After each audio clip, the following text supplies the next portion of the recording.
Welcome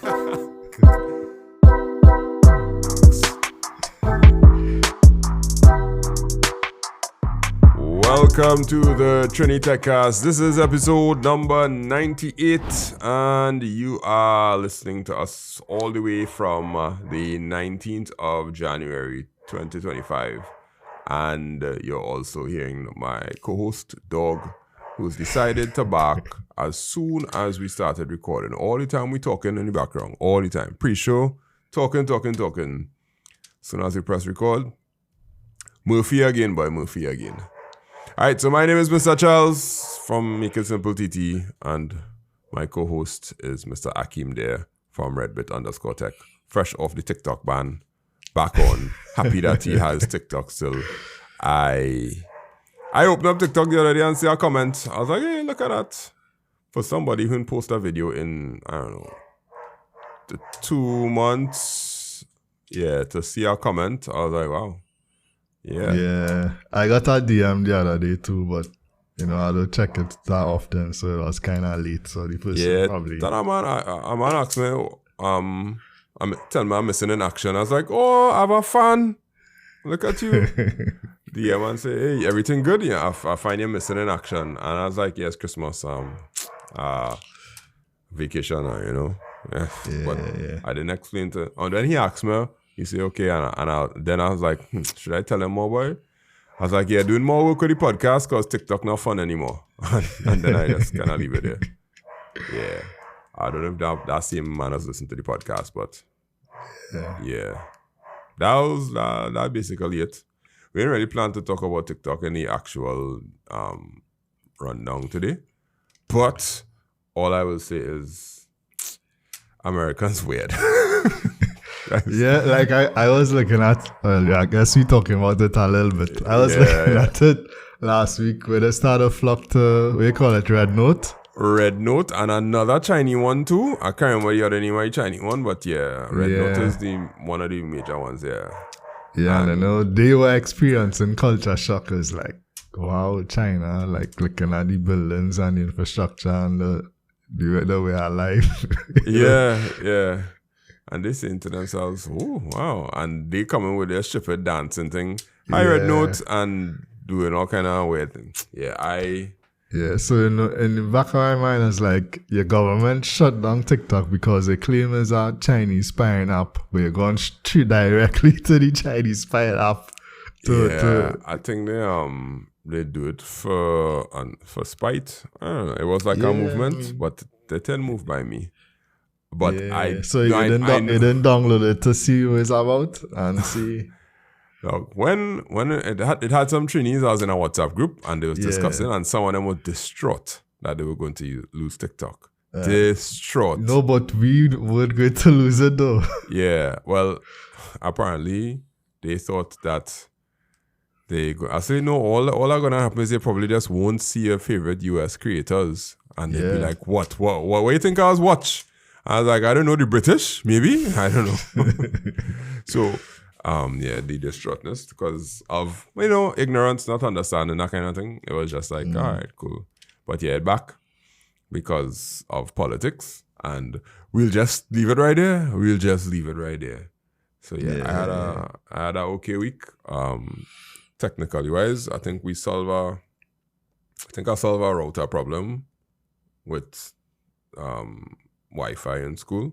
That was a real headache, boy. But I think we get close to solving it. It's not fully fixed yet, but for the most part, it fixed. Building a network to work in our school, it's not a easy thing. You'll probably even I don't think you're getting any extra pay for it. Nah, boy, nah. I just for the love of. I just really love the institution. That's how teaching does go sometimes. But that was me technically. You do anything techie? Yeah, I mean, this week had some issues with one of the systems, so it was a whole week of troubleshooting. Then on raising tickets with the vendor, then doing sessions with the vendor to try and solve stuff. So this week was just troubleshooting. Ah, boy, you had to talk to Jack in California. Actually, it was a lady in California. but not Oh, Jack. for real? Oh, okay. It wasn't like a, when you contact support, it might be Indian somebody. Yeah. It was actual It was a real US person. Yeah. Well, not a real person, a real. Their name was their real name. Yeah. That's kind of funny.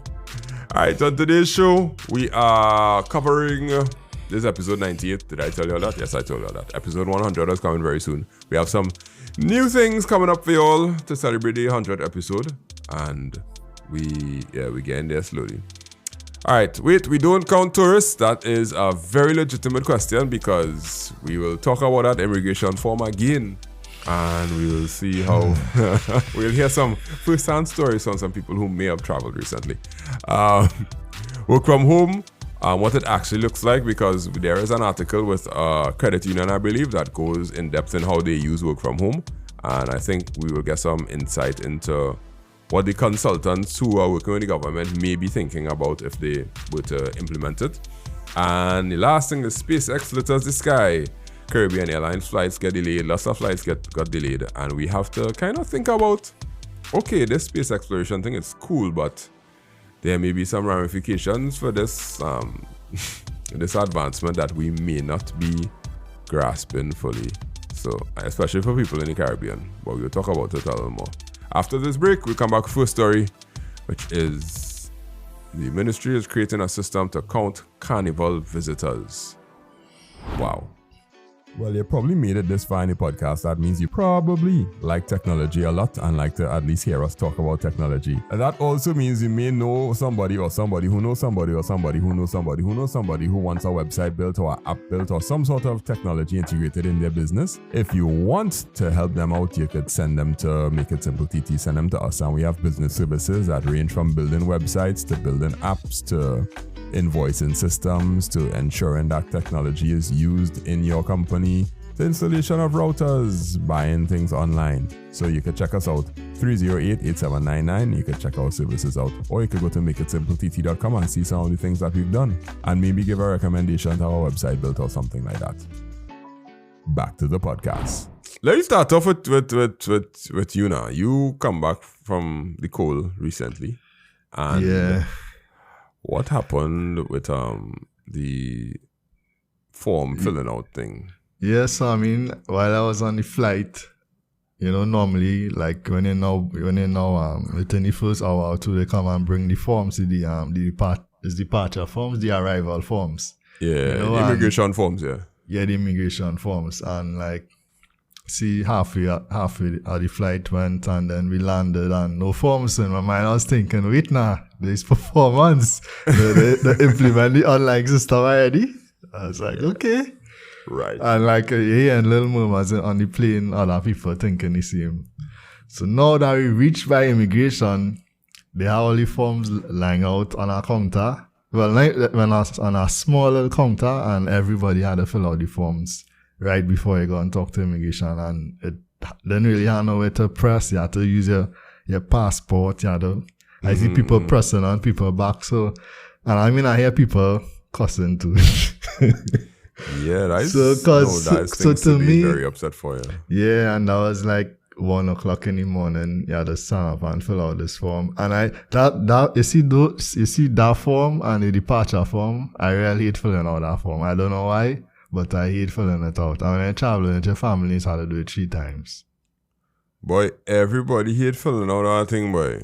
Let me tell you, I went Barbados with my scout group. That's about 30 people. Wow. We had, and you can't get them children to fill out our form. So it's 30, it's about 5 adults and 25 children. I don't know. But anyway, but yeah, we filled out them forms before we even went on the plane, Like it was a form filling out party where you had to get everybody passport, fill out all the information in advance and whatnot. And then before we left, no. Yeah. To come back. Yeah, that's to come back to Trinidad.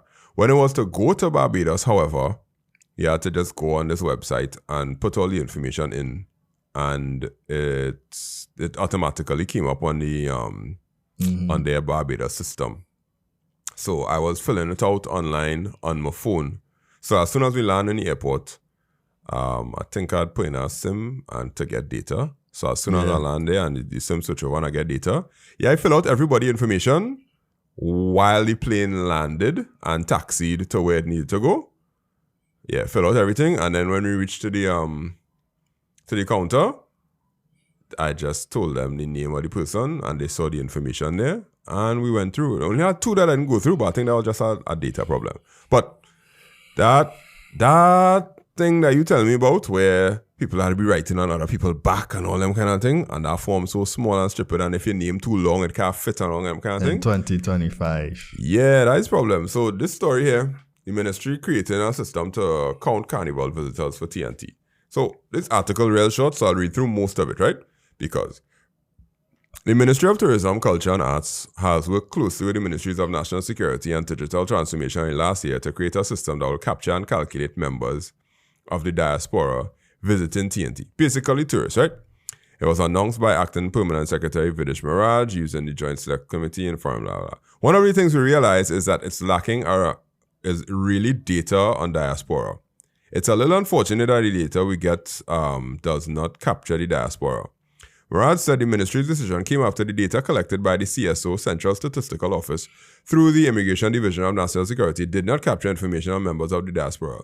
He said last carnival, the CSO reported there were 29,000 visitors, but the Permanent Secretary revealed that the count was inaccurate.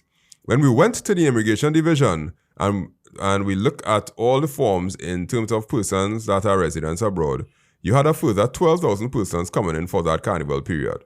Miraj said to get the numbers of diaspora visitors, we had to send staff to physically pull immigration forms and count one by one.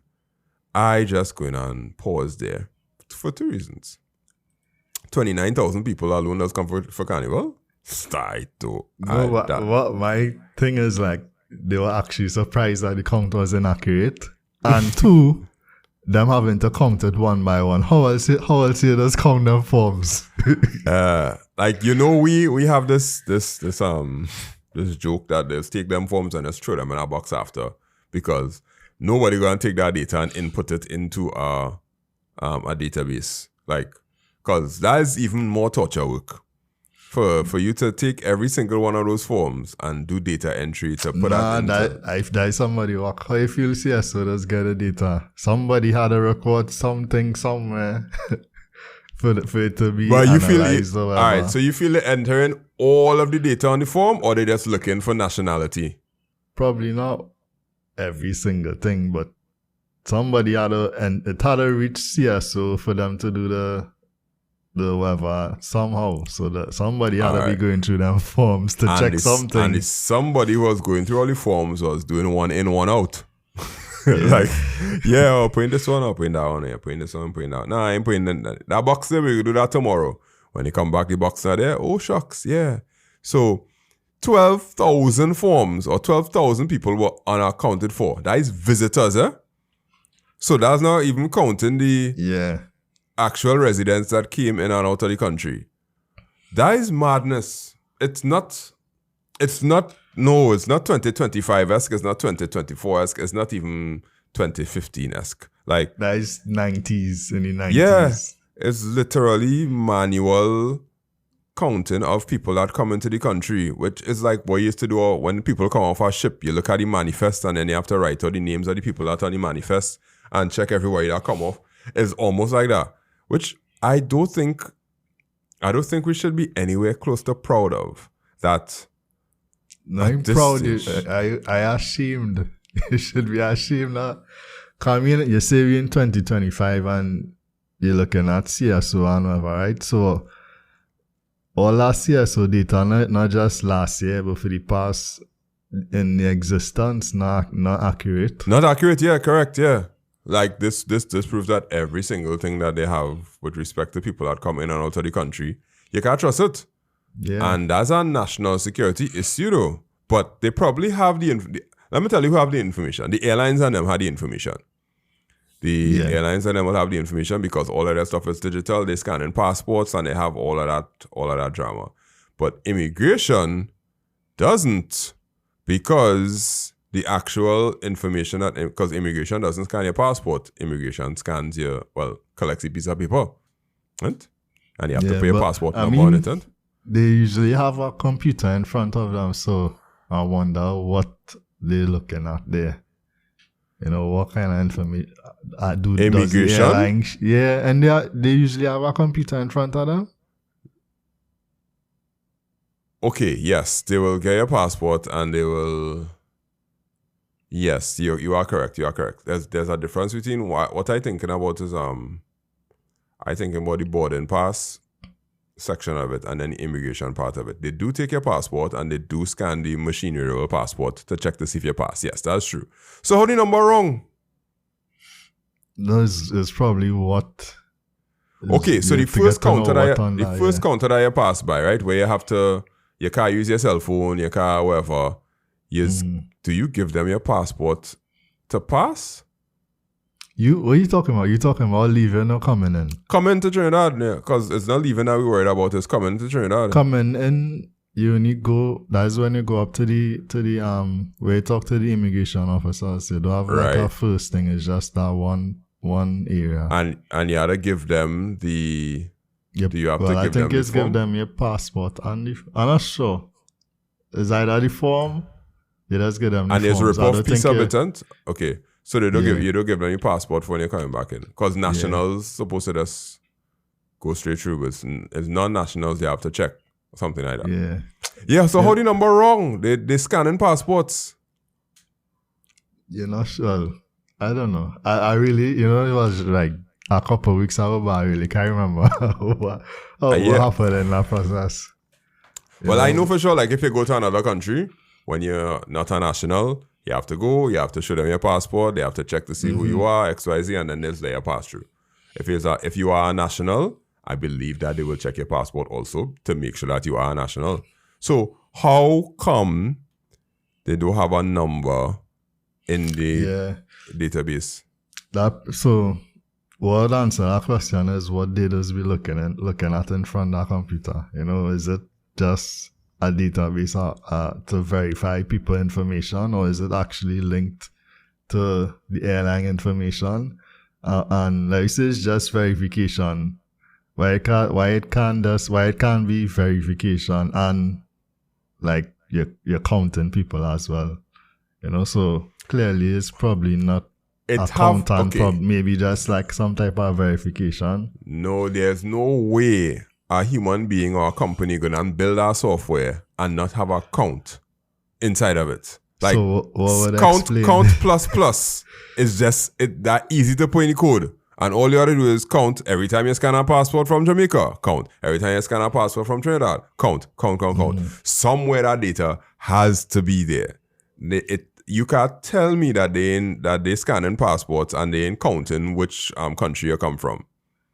What would explain them having to go over and count the forms? Nothing could explain it. The only thing could explain it is gross negligence and mismanagement. Or it's very weird because the immigration division must have a count of the people that come into the country. And every time they scan our passport, I just saying the same thing over and over just to make sure I'm not saying it's stupid now. I'm making sense, right? Please tell me I'm making sense. Yeah. I making sense. So why they had to go and physically pull the immigration forms one by one to count them when they have, you could it's just like online banking. You could go and pull a report from January to whatever, and you could get a full breakdown of every single transaction that took place. And when you get those individual transactions, you could check to see how much times you use your card here, how much times you use a credit card, how much times you buy on Amazon, all them different things you could do. Yet I know where them building the software and couldn't do that. So why they have to get the pieces of paper? Somebody had to explain that to me. I cannot. I'm not living for that. So it's a very, what's your article? So it's a very tedious process. So the visitor arrival figures for last year, all of 2024, were 319,775 non-nationals. That does not include diaspora. So 319,000 people came to Trinidad last year, basically. And for Carnival, 41,000 came during that time period. No.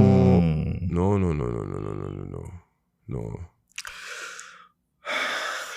Is this what a contractor they're talking about? Nah, they just throw that in the article because they're talking about the tourism ministry. So tourism, they have to mention something about miraculous something and lifeguards and that kind of drama. Yeah, but a contractor was informed to find a solution to the work done on the Arapita Avenue enhancement project. Okay. So back to the first line, which is the tourism ministry has worked closely with the National Security and Digital Transformation last year to create a system that will capture and calculate members of the diaspora visiting TNT.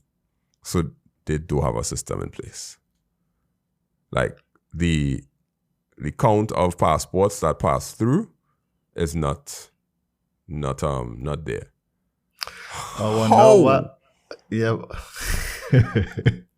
Well, I just want to say I wonder why they single out the diaspora visiting TNT. That's probably the largest amount of people that visit during Carnival. People that have some relationship with Trinidad. Whether they are probably residents over there or dual citizenship or the parents Trini, something like that. Yes. I don't know. Okay. So the definition of diaspora, because I thought that same thing too, but I didn't want to bring that up because that was just like semantics or weird. Yeah. But they probably want to know who has Trinidadian roots and coming back to Trinidad for Carnival because I mean, it's probably the largest in terms of population. It's probably the largest tourist quote-unquote population coming back. Thanks for bringing that up. You know why they weren't able to count the information? Because a passport is a passport. A passport will just say that you are your passport is set for whatever country, whatever citizenship you have. But to get information on diaspora, you need to find out if they have on the form has who are you visiting? Are you staying by family? Are you staying by residents or some kind of thing like that? So basically, anybody that has a link with anybody that is in Trinidad, they have no information on that. That's why they have to go to the forms. Okay. It makes a little more sense now. That's why they have to use the physical forms. Because they want the information on the diaspora. Why they want the information on the diaspora? They want the information there to see how well how much Trinis are coming back to the country. Yes, I mean, it's probably as I said, it's probably the biggest population of people that's come for Carnival. People who have some Trini roots and the homesick and the Miss Carnival or whatever. Yeah. You know? Okay. Yeah. Okay. So getting that information is probably important to them because from a tourism perspective, you need to be able to know what kind of tourists come into your country. If it's only people who homesick or if it's people who actually hearing about Trinidad from your regional or your international ads that probably run in saying, come to Trinidad, we have the best carnival ever, or that kind of thing. If you could single out the returning people or the people who are living in other countries and coming back, then you could kind of know if your ad's working or not. Yeah, but I just going back to where you say that, they needed to check the forms to know if it's a tourist or whatever. But if on the form itself, I'd say the immigration officer get the form. I guess it's whatever system that are not built in. If they get the form, they would see that the person is a tourist, and that's one of the questions on it. If he's a tourist, if you're visiting, where you're staying and whatever.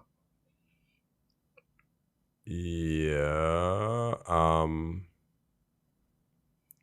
I got a sample of a form here that says it has country of birth and nationality. Right. So that's yeah.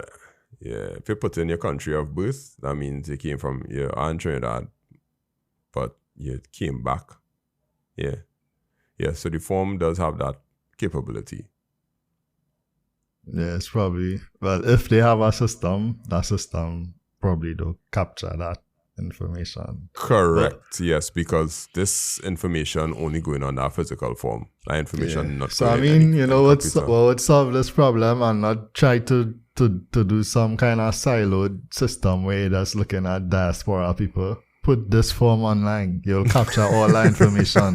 You don't need to go and do no niche diaspora tourism system. Just put your efforts and do this. Put this form online.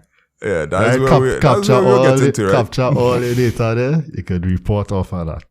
Yeah, for sure. That's what we will get into. Don't waste money on this spin-off system. Then you probably had to integrate it back to when you decide, when they actually do the other system, integrate it back. Or just have that new system, have those features, and that this other system, the developer might have to get killed off. Yeah, will get killed off. Well, yeah. Yep. All right. Okay. All right. So thanks for bringing up the diaspora thing, because now that cleared it up for me as to why. No, the problem still exists. It's still a very, very, very, very bad and ridiculous problem to have. Just come on, man. Come on. Come on. It's not as bad as I thought it would be, which is mean they wouldn't capture any data at all, but they will capture any data. Just I'm not supposed to specific travel data. again by the middle of the year. I hope. And when is the election? August? I hope. Constitutionally due by September, yeah. Correct. Yeah, but August. I really hope by that time I'd rather fill out that form again, you know.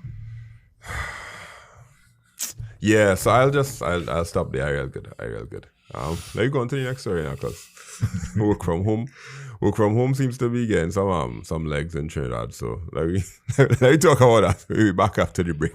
Right now you're listening to Trinity TechCast, and more than likely you know that I love technology a lot. But more so, I love teaching technology. I'm a CSEC IT and Cape Computer Science and IT teacher, and I have classes that are available. So if you know any student that's looking for quality Cape Computer Science or CSEC IT classes, you can check us out at 308-8799 on WhatsApp or makeITsimpleTT.com/register. You can get classes, notes, recordings, IA, SBA help, everything that you could think of that will get you that one in CSEC IT. So you can check us out.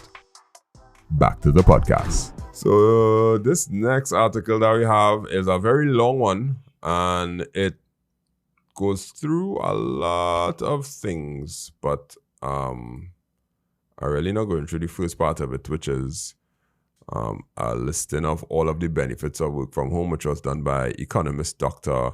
Valmiki Arjun. I hope I'm correct. Yes. All the benefits of work from home.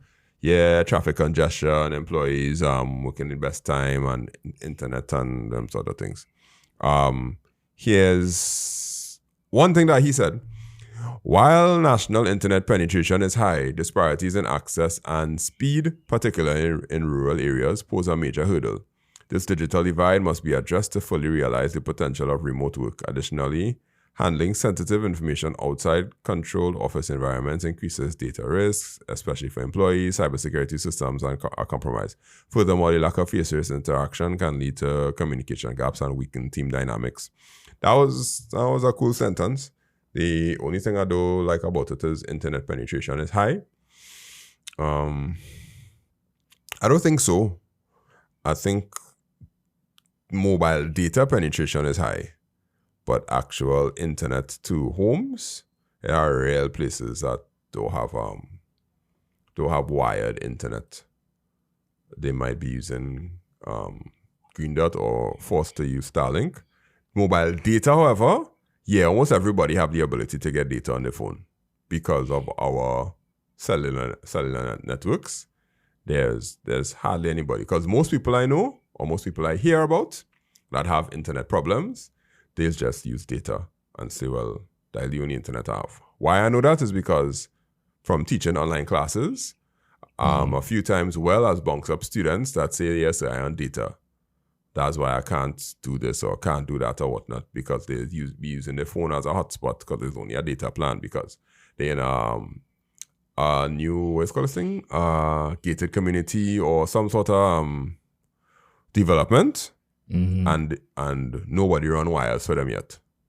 And yeah. Like when I moved here, I got the last spot for Digicel. For them to run more, like 5 more people needed to move into the area. Yeah, or correct, something because like they'll that. say it's not cost effective. It's not any long run, it's not cost effective. So that's the infrastructure part of it, right? But we know the infrastructure problems exist. But like that sentence there, right? Mm-hmm. That's one of the most important sentences in the whole thing. 'Cause, I mean, you put all the benefits, but those cons, if it's pros and these are the cons, those cons have a lot of weight in the sense that when you're looking at cybersecurity, that people that get compromised within our office that have all the firewalls and whatever, all the protocols, all the training. When you're at home and you're on a computer, you tend to be, a little more lax. A little more lax. And put it this way, it's way easier to get compromised if you're working from home in multiple different ways, especially if you're working and you probably have some other tab open doing some other craziness, or I can't tell you no. That's one thing. The other thing is, we's be like a few years behind the trend in terms of doing stuff. Yeah, because most of the US bringing people back to the office. Yeah, bringing people back to the office now, making it mandatory. And part of it too is that same thing there, like the dynamic with the team, the face-to-face stuff. Because it has some people that would stick to the work from home and really appreciate it, and all the pros that he laid out in the beginning of the article will apply to them. But our next group of people, you get them an inch, they'll take a yard. You tell them work from home. When you do look, they're in Maracas and the laptop in the car. And they make a track. Let me go a little further in the article, and we'll start to talk about some departments, because this article also has something from the Chief Operating Officer of the Cooperative Credit Union League, Diane Joseph. She said after having a discussion with the members, the general consensus was that work from home could be properly utilized, but it may not be the best option on a full-time schedule. So here's what she says. It is currently practiced, but it's for middle to upper management teams, and those in the IT department and accounting areas. In the case of staff below middle management, those who practice work from home arrangements do so on a rotation basis where practical. 2 times a week remains the preferred option. So let me start to talk a little bit about departments. Middle to upper management, most of their day is meetings, right? Most of their work is meetings, preparing presentations, something for forecast, reporting on different things, getting reports from other people, collating them, and producing some other report for another meeting that they have to give to another meeting. Or getting the assistants to do that work, or most of them do that work. Yeah, right? So middle to upper management, they don't have to be there other than to see the staff work and police them, right? So when she said that, okay, I understand that part. IT, information technology, definitely. IT could run from anywhere, because VPNs, login, remote servers, once you have the credentials to wherever you have to get to, unless you have on-prem things that need regular maintenance and updates, like the servers and whatnot, then IT people, 95% of them could work from home confidently. Accounting, even better. Accounting is all on our computer, spreadsheets, using our CRM system, whatever the case is. So accounting will be like that. Yeah, what the problem going to start coming? Let me start to call names like marketing. Marketing needs to have creativity, and creativity is best in person. Nobody will deny that. You agree with me there? Yeah. Yeah, I agree. So people in the marketing department not getting work from home. Because they are genuinely going to be less effective in what they do. Sales. Let's talk about sales. Sales and marketing, they usually go hand in hand, but sales are a little different, because sales would mean like making calls, sending out emails, responding to clients, making a sale, and all them kind of different things. Can salespeople work from home, or do they need to be in a office-based environment where they could talk to each other and say, hey, what's the price of that thing again, boy? Hey, this person called me. Hey, that's your client? Or that kind of thing. Salespeople. We have the... as far as I know, salespeople in Trinidad and Tobago, they're very... I'm thinking, I don't know much salespeople, you know. I know salespeople. They're very mobile. Because they like to go to the client to make the sale, to close the sale. I know a lot of I guess you could consider insurance people salespeople. Yeah, insurance people, salespeople also, yeah, right? And then there may be some people who selling to large companies, and they have to go and do like demos for them and show them things. And like you say, for example, you work in a box pack making company, and you had to go by El Pecos or any one of them places and say, hey, this is the new box that we have. It could hold twice as much food without getting all soggy and that kind of thing. You ought to go and make that sale, right? So salespeople, they working from home, kinda, but then they're away from the office, but they can't carry all of their products and stuff home. They had to go back to the office at some point in time to do things. So, like I say, best case scenario, a salesperson had to be hybrid because some of their stuff has to be done in the office, and then the rest of it they could do at home and then probably do the sales report or invoices or whatever it is they have to do at home, right? Now, then there's the brain dead ones, which is customer service. You ain't getting nobody from customer service. Brain dead. No, not brain dead people, you know. Sorry, the brain dead choices in terms of you can't not do that. You can't work from home as a customer service. Not that customer service represents brain dead. Of course not. I wouldn't say that. But let me say low hanging fruit. Customer service. Customer service has to go to work. They cannot get any hybrid.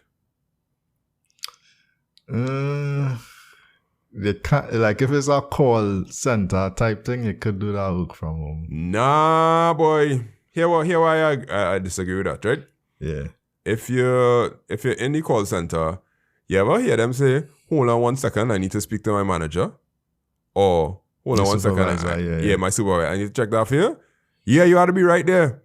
Because they're not going to be say, hold on for 1 second, then make a next call to call the supervisor to find out what they have to say it to you. That's a call center is a lime, basically. Where they cause me, I've worked in places where we had to service call centers and set up phones and things for that and whatnot. Yeah, they must be putting the phone on mute, dying with laughter. Then they will tell somebody else, hey, guess who I'm talking to? Your friend who called you last week. And all them kind of thing. Yeah, that is customer service. So I wouldn't say a call center could be work from home. Although when I did have a problem with something in the US at time, I had to call a US number and my girl was breastfeeding. And she literally say, could you hold on a minute? I just need to get this kid off of me. And she forgot to press mute. And she was talking all kind of thing about the child breastfeeding and all kind of drama. And then she come back and say, yeah, so I'm checking on that for you. Can you give me the number? Blah, blah, blah, blah. All right, yeah. So it is possible, but not in Trinidad. Because... Well, where I work... The reason I say that, because where I work, like the... You would consider... like people that call with issues, customer service people, like people who handle like level 1 issues, like a help desk type thing. You consider I consider that customer service. Yeah, by us they work. Some of them work from home, but they know what they're doing.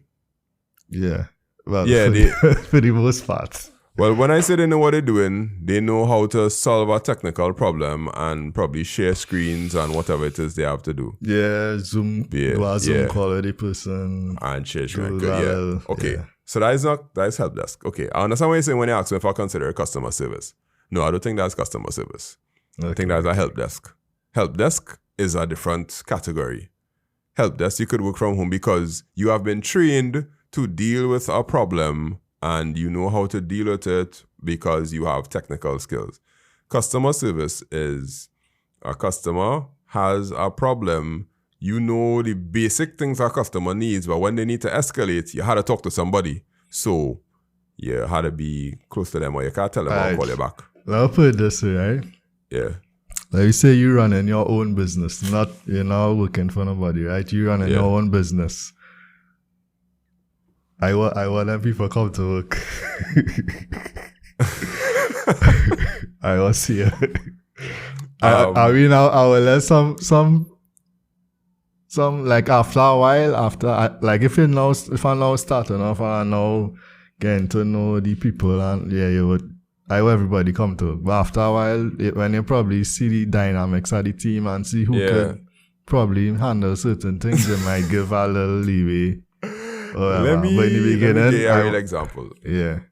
I have somebody from my company who works for me and is in charge of answering emails, WhatsApp messages, and basically, any queries from any of the students and whatnot that we have, right? Mm-hmm. The time that they're supposed to work is from 9 a.m. to 5 p.m. I have autoresponder messages and all them things set up, right? Mm-hmm. But I also have access to the WhatsApp where I also have access to the emails. Sometimes I might log on, or I might just pull up the WhatsApp and see that is 9:05, and it still have 15 messages still there, waiting. And then I had to tell myself, okay, cool, probably that's a bad day. But remember, I'm working from home, right? Yeah. And then I see 9:30, and I see, wait now, no WhatsApp messages get answered yet. What going on? Now, the good employees I have will send me a message and be like, sir, had a little problem this morning, XYZ is the case, started a little late, so I'll just go a little extra this evening to compensate for, make up for it, right? Good. So I take that to, I don't know, a government office or some kind of thing like that, right? And they're supposed to start checking their messages, responding to those emails from a particular time. How far you're going to go before you say, nah, you being delinquent? 10 o'clock, 11 o'clock, 12 o'clock before the first email get responded to, 1 o'clock. And then when you ask them why you didn't start working at 9, they'll be like, are you monitoring me? And you had to be like, well, yes, I'm monitoring you. You're working from home. You can kind of see the dynamic of the attitude that might come out from it, right? Not even that, like, if there was coming into the office, what time did I respond to the email? Well, 10 o'clock, yes. Lunchtime. Right. No. So if it is work from home and you could monitor and manage them things, that culture shock is going to be hard for customer service, because now people don't like managers standing up over their shoulder when they're in normal customer service, physical jobs.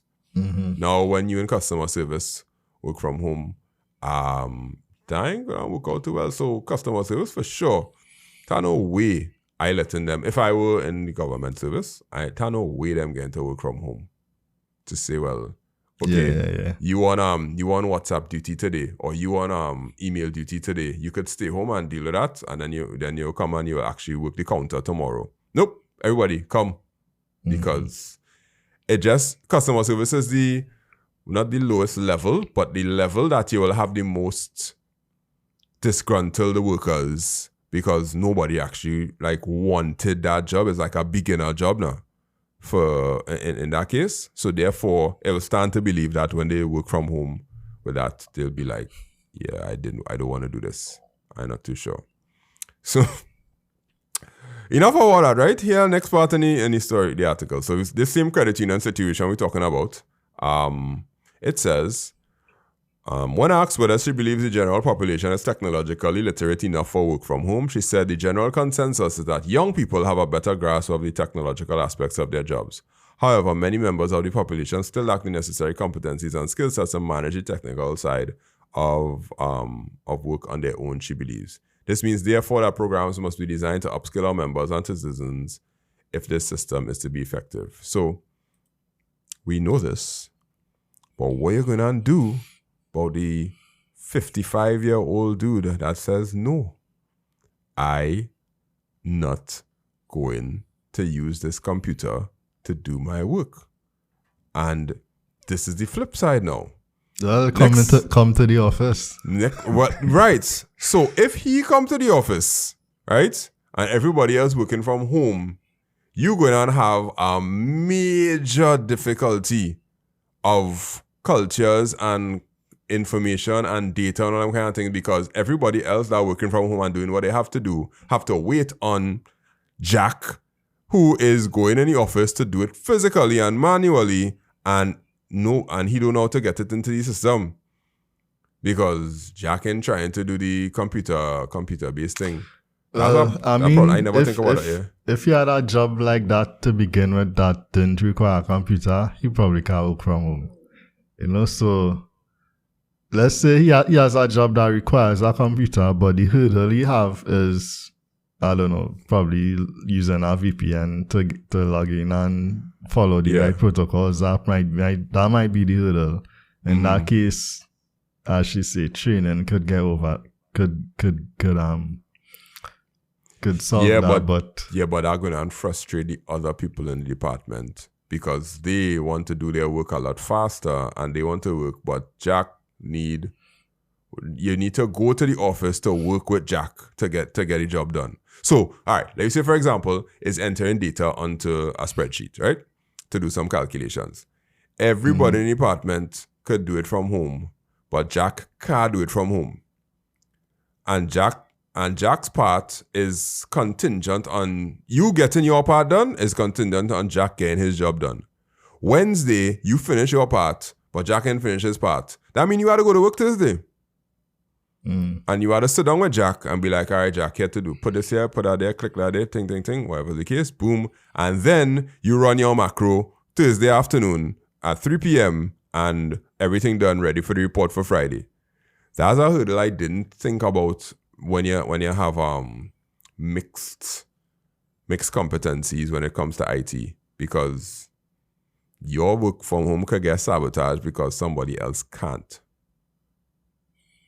Yeah. And that the government.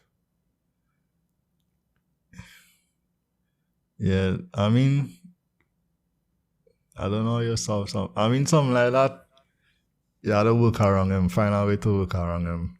He might just be you give him like real low-hanging fruit to do. Like, you dot these I's and cross these T's and pat him on the back. Yeah, but Jack has been useful since 1970. Okay, 1980. Yeah, Jack ain't but going and feel like it. Don't treat me like a child. Well, I don't know. I was going to say either shape or push up out. Jack is 55, dog. You can't fire Jack. Yeah. So right now, I mean, you had to find something for him to do that. You know, that otherwise, is public service. You had to kill somebody to get fired. You can't really do him anything in that sense. Yeah. So you had to find somewhere else where he'll be more useful. Wherever he good at, find somewhere else so that you don't have a bottleneck there. That's the efficient or that is what a good company would probably try to do that. Don't want to fire him, but he loyal, so you probably try and find something else for him to do. I understand. All right. Last thing from this work from home. Last quote. It is also not necessary the hours that the employee works at an office or on their chairs, but rather the measurement of the completion of tasks and the achievement of key performance indicators, KPIs. It is said that modern styles of management look at the fact that an employee has completed his task. As such, there should be no need for micromanagement of this time or from where he may work.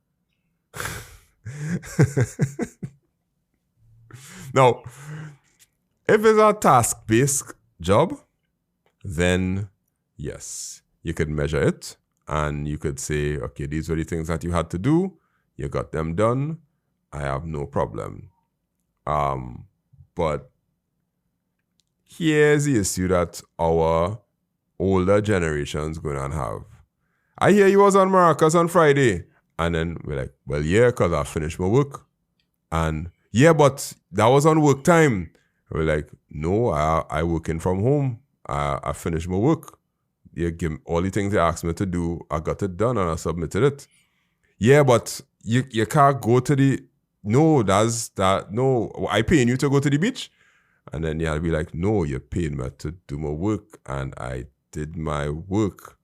The reason I'm bringing this on up is because during COVID, when it had people that was working from home from the government service, and they was balancing and doing whatever they had to do, and it was all over the place, there were some people who were genuinely not doing their work, and they were doing all kind of other things. But there were some people, and I know one or two, that did their work, got it done, but they get a broad brush treatment from the management saying that everybody had to come back to the office because of their linemen too much. And yeah. I don't know, maybe I'm doing managing too long, but in that part. Anyway, in that case, I don't want you on the beach. I want you, because next thing something come up, even though you finish your task, I could always, I might have a new task for you to do. So I at least want you to be close to your workstation in case I need in case I emergency or in case I needed to do this task. At least, I send you a message. It shouldn't be you respond 4 hours later or tomorrow. At least right, okay. 10 minutes, half hour, and then you could, because you never know. At least during every business would have had operating hours, the peak times. You can't say you finish your task and then you go Maracas. You finish your task, but next thing I have a new task for you to do, or if having some important meeting and we need this report, it's not, because in your contract does say once you finish your task, you could go Maracas and you can't get no more tasks for the year. I hear you. Yeah. I think I understand that it makes sense. The micromanaging of people's time is something that we love to do as bosses in Trinidad and Tobago because of the colonial mentality. You could bring up all kind of different things about the massa and slavery and all that kind of drama. But micromanaging people on the work that they have to do is the government service. Because all of the managers, the permanent secretaries, all them people, the people that underneath them, they'll be very unhappy because their boss or their supervisor always telling them what to do and all the different things that they have to do, and they don't have a say most of the times. Now, I ain't saying this from a vacuum. I know a few people that's working in public service, and I talk to them a lot about IT. I talk about them with implementation of services and all that kind of drama.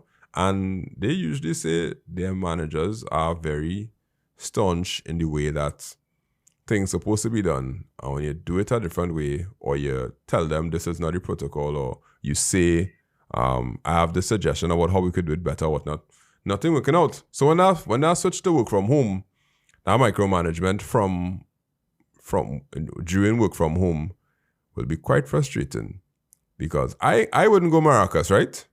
But I might say, here what, our real work to do. I go in and crush it Wednesday and Thursday, work into the night and do what I have to do and get it done so that Friday I could relax. Yeah. I know. Yeah. I don't want you to come and tell me on Friday I have a next thing for me to do just because I finished my work already. Yeah, man. That as the employee, you gotta be kind of smart, If it taking it 10 minutes, well, go on. I don't read the song, so but if it work through the night and whatever, don't wake up Friday morning and say, yeah, I finished everything, Submit it at 3. Yeah, I'll make it just in time. Yeah, something like that. But that go ahead, what you saying? But yeah, I agree with the task based thing. I mean, I feel that I rather the task based thing. You have these things to do, you complete it, rather than you rather have a strict 9 to 5 or whatever, right? Task based, you complete your stuff, and you could. Yeah, your errands to run and whatever. But if I message you, if I call you, within half, yeah, you could. Well, then we reach to the next part of this thing, because that's real facets, right? Yeah. What messaging system we going using? You could send me a WhatsApp directly to my phone, or I had to have email on my phone. We could have like Teams. Some people use Skype. Yeah. WhatsApp is, for me, WhatsApp is like an emergency, like something, the place burning down and I can't get it on Teams or Skype or whatever. Yeah. I might WhatsApp you. If not, then I might call you. So that means on your contract, you should have that Teams had to be installed on your phone and you had to have a data plan. No, really. I wouldn't say we could so granular. Okay, you had to respond within an hour? I don't think people just put that in contracts, you know. But Nah, it's that in some contracts. for real? When you do, like when big companies hire work from homers in other countries, they'll be like taking into consideration time distances and time zones and whatnot. It is expected that you will respond to within 1 hour whenever your manager messages you on the platform within your specified work time. If you choose to not have a specified work time, your work hours must be stated to the manager, and they know that they could message you within that work time, so that communication could be seamless. That's to basically avoid you ghosting your manager. Yeah, like you message somebody and days pass, like a day or two pass. You know, even if you're sick, you get us, hey, and I'm really feeling too good, and I'll be like, okay, cool. And yeah, I agree. There's a lot of things, but at the end of the day, work from home just come down to trust. Do I trust that you as an employee will do what you have to do, and nobody in Trinidad or Tobago is trusting? So, what would go hand in hand with this is accountability, having a good system holding people accountable if they do what they're supposed to do. Because if you don't have a good system like that, people with us. What system of accountability is a spreadsheet to manage it? There's some app or whatever. What's this? I should have companies that have things. Yeah, it's our companies that would measure your screen time or whatever. But I don't mean so granular. I mean in terms of tasks and performance. Okay. I not really for monitoring what you're doing on your computer. Once you complete your task, you can't fake completing your task. You can't fake building an app or doing a report. Once you're doing that, and you set your objectives at the beginning of the year or whatever, you meet your objectives and you perform to a good level, then okay. If you don't meet your objectives, you ain't performing. No bonus. You're not responding. Yeah. Well, they don't have any bonus to start with, so I don't know. You get a warning letter? Something so. But something like that where, you do what you have to do, good job. You might get a little increment.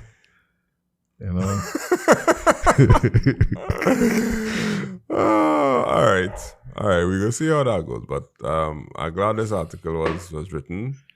Whoever read it, they'll probably be able to see pros and cons, and see that it does exist in the credit union, in certain credit unions in Trinidad and Tobago, and going into each department, you definitely had to stop and think about how they do their work and what will be necessary. So yeah. So they talk about debris falling from the sky in fireworks form. Starlink launch our next satellite. There's a kind of kicker at the end of this article, at the end of this thing, so let me talk about it now. Starlink causing all the flights to be delayed because you don't want to fly into a piece of metal. So I saw on the Express they had Caribbean Airlines flights delayed following SpaceX debris falling. So there's a picture of it. We have a video of it, but there's a picture that looked like, fireworks, nice Independence Day fireworks. Affected flights were BW 550, BW 551, all of them going to JFK, I believe. No, from JFK to Piarco and Piarco. The JFK is New York, right? Yeah.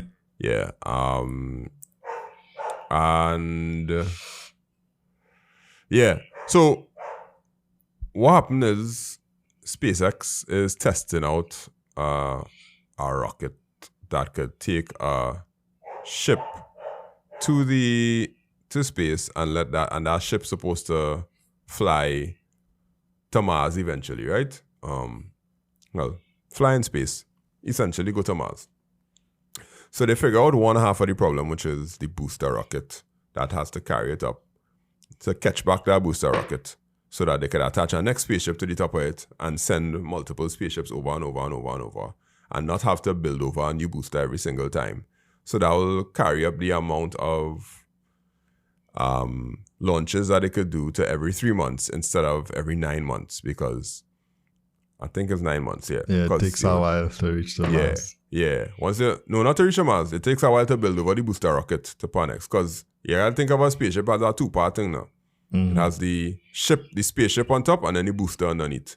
So the booster rocket is to get it out of the atmosphere, and then the ship will detach and then fly out in space.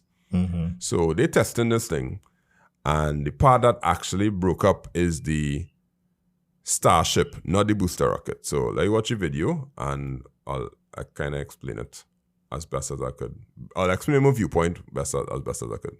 The latest SpaceX launch did not go as planned after a promising start to what Elon Musk's company considers a new generation of a Starship spacecraft.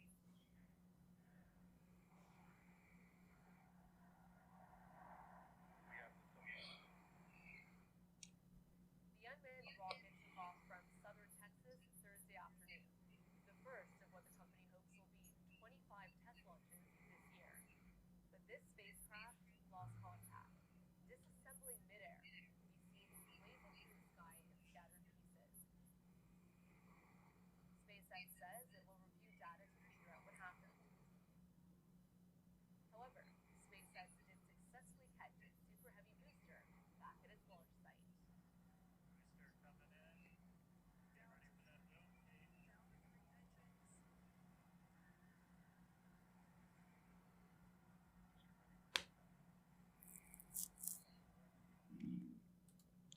All right. So you see at the end there, it caught back the booster, right? And in the video, they plan to do 25 of these for the year. So every time they catch back that booster, it's literally the next day. Attach an next rocket to it, fly again. So that's almost like twice a month. They're planning to do this. This is good, right? This is good because catching back the booster rocket, as I said, gives them the ability to launch more frequently. Things faster, yeah. Yeah, do things faster. And they'll be able to get the rocket closer and closer to the atmosphere, to outer space, until eventually one of them does reach outer space, and then they'll be able to fly it to Mars and get the data of what the flight to Mars actually looks like. Because so far, the only data they have from Mars is the rover. But this Starship gonna be like real high-tech kind of thing. So it'll basically tell you, all right, this is what Mars looks like. Let's try a monkey now. After they try a monkey, then they'll try a human, and then the human will basically be going on a suicide mission because they'd have no way to come back, but they will at least be able to report what's taking place, right? They're going straight to a monkey, they've started a rat or something. Probably 100% sure they have rats on it already. Like when they was back in the day, when that was way before my time. Back in the day with the moon, when they was going to the moon, what they did, a dog, then a monkey, then human. They did like five monkeys. Okay. And all of them, and one of them, the monkey couldn't come back, or they had to land back the ship. But yeah, the one that reached this way, the monkey think I reached. Based on the documentary I watched, but so you know what their roadmap is. Their roadmap is get a human to Mars. This thing explodes in the sky and sends debris all flying through the atmosphere where planes can't fly. If they do this 25 times for the year, chances are, based on maths, that another one going to explode. And if let's say 25 out of them, if half of them work, well, based on the curve, the amount of failures will start to decrease as they go along. So half of them wouldn't mash up. Like you say, 6 of them mash up. 6 times for the year, you're going to have this debris in the sky, fireworks and things, and planes can't fly. Is it possible that a plane might actually get hit from a piece of metal from one of these starships and a plane goes down? Who gonna take the fall for that? Either that or they'll have to treat this like, you have what do you call it, the air station where there's we monitoring Air traffic control? Air traffic control. Uh-huh. Elon Musk and these starships will have to be part of that. Like, hey, Elon Musk launching this thing, we on standby. But there's a lot of power to give one person, like the ability to stop a whole industry because you're launching a rocket. Correct. Because when this launched, it launched like 3 o'clock in the afternoon. Flights from 4 o'clock to 6 o'clock had to stop. Mm-hmm. Had to get diverted, had to do whatever the case is. And to stop airline traffic in a particular area for 4 hours, like billions of dollars you're dealing with it. Yeah. That is delays, that's flights and that kind of thing. And, well, the fact that the Caribbean will be strongly impacted with this because it's launching from Texas every single time. And the angle that it's launching at, it basically going the trajectory of Trinidad to New York, Trinidad to Miami. I think this was over, where people saw it over, like Turks and Caicos and Puerto Rico. Puerto Rico and them places, yeah. Right? Yeah. Now, if it had to explode, it could explode in 2 places. Early in the game or late in the game. At the stage that it's at right now, it's exploding mid-game. So, late in the game, it will probably go a little further over the Atlantic, I think. It'll go a little further over the Atlantic, and they will say, well, yeah, most of it will just land in the sea. What if it land on a ship? That in one of them shipping lanes. On an actual island on people. Yeah. House or something, Well, I hear it have some things that land in people's houses already, yeah. But that was space debris from another thing that China was doing. But this space debris falling, I don't think all of it gonna burn up in the atmosphere, and they know for a fact, they clearly said most of it will land in the ocean. That, I know it has smart people that probably thought about it and made sense of it and everything and said, yeah, this is what we're gonna do and all that kind of drama. But I am a little bit perturbed as to how this is almost all news agencies, this normal. It was an unplanned disassembly or some kind of thing they call it. And most of them focusing on the fact that this is the future of space travel. But not much people really focusing on the fact that if you do this 25 times a year, there's a chance that something bad can happen. Yeah, like back in the day during the space race or whatever, like it'll be interesting to know how often they used to do it. And I guess back then we didn't have as much commercial flights or something. Yeah, well, the documentaries I watch on the space race, it was like once a year. So America would launch their own, then Russia would try to launch their own. Yeah. Then America would launch their own, and Russia would try to launch their own. And they're like, listen, we need to make it on this one because we think the Russians will get it next year. And we had to get to work now. And they risk all kind of things to send Neil Armstrong on them because everything wasn't perfect. But it was like, we had to send them up now. Or else they will lose, right? So, yeah. But airline travel, the thing about it is that airline travel in those times, yes, it was less. But the rocket that carried a spaceship up, you knew it was going to disassemble, and you know exactly where it was going to land because their spaceships, I could be very, very wrong about this, but I hope I'm correct because I'm going off of documentaries right now. They used to have booster rockets, and the booster rockets will reach straight out to space, then let go the plane, and then the booster rockets will, when it comes back into the atmosphere, they would disintegrate. But SpaceX, they let the booster rocket go far up as close as it could go to, but then it has to let go of the Starship, and the Starship had to make the rest of the trip by itself because they want to catch back the rocket. They're not discarding it. So it's a difference because now it's a much more technical thing where you have to let go at the right time for the right amount of force for you to be able to land back and not have the booster rocket disintegrate, and also let the Starship make it out of the stratosphere, which is a tough problem to solve. Of course, they come in very close to solving the problem, but in solving this problem, well, something might something bad might happen. I'm not too sure.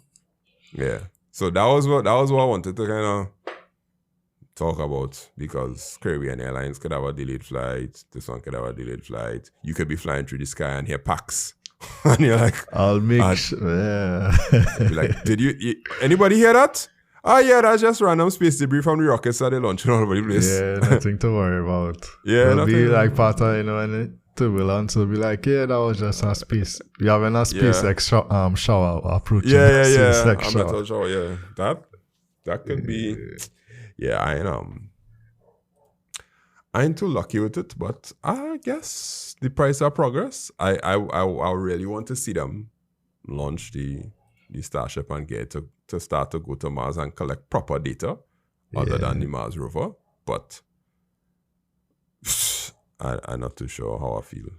But so like they will have to like do everything remotely, like get stuff to Mars, try and do stuff as remotely as possible, and probably, as they say, if you get a human onto Mars, they'll probably have supplies or stuff there to build or whatever to get them back to here. Correct. Yeah, that's the goal. So eventually they should have some missions, some unmanned missions that'll be able to go and drop things in Mars and just leave it there, so that the first human that reaches will meet food and water and whatever it is, so that they will be able to collect as much data as they can before they die. Or they try to farm the land. So it might drop soil, it might drop a pre-made container. Who going and do a mission like that? It are real people in the world who will want to be that person, because you're going to die a hero. You're going to be the first person to land on Mars. Yes, you're dead, but at least you was able to FaceTime back. I don't know. Like, it'll be like, yeah, here I am on Mars and probably going to die tomorrow, but I was first. Remember the generation of children that coming up right now? Them just want to be, immortalized on YouTube. That YouTube video will have trillions of views. You're dead, but that's just the generation I know about that. You ain't gonna do it because you're not doing it for the gram. You're not doing it for the TikTok. No. You could give me all the money in the world and do that. Well, all the money in the world ain't matter on Mars, because you had to start a new currency too. Yeah. No, we like this movie. Well, Mars. That was the name of the movie, Mars. Interstellar? No, I can't remember. No, not Interstellar. I think it was Mars. Yeah. Where he literally did that. They went to Mars and he had to... Oh, the potatoes and thing? Yeah, he had to find the potatoes. Yeah. The Martian, something so. Yeah. Martian, I think. Let me see if I ask I'm gonna ask Gemini what's SpaceX plan for Mars. So the first one is Starship development. The cornerstone of SpaceX Mars plan is the development of Starship, a fully reusable launch and landing. Then uncrewed missions. SpaceX plans to conduct a series of uncrewed missions to Mars to test Starship's capabilities in the Martian environment, including handling, propellant production, and basic infrastructure development. Following successful uncrewed missions, SpaceX aims to send crewed missions to Mars initially for exploration and establishing a base. Next, self-sustaining colony. The long-term goal is to establish a self-sustaining colony in Mars where humans can live and work independently. This will involve developing technologies for resource utilization, water, oxygen, and other materials. And then the last part is interplanetary transportation. Starship is envisioned as a key component of the future interplanetary transportation system. To have no way that says they're coming back. Ask if the first man, if they have plans for the first man mission for the person to come back to Earth. For the first manned mission.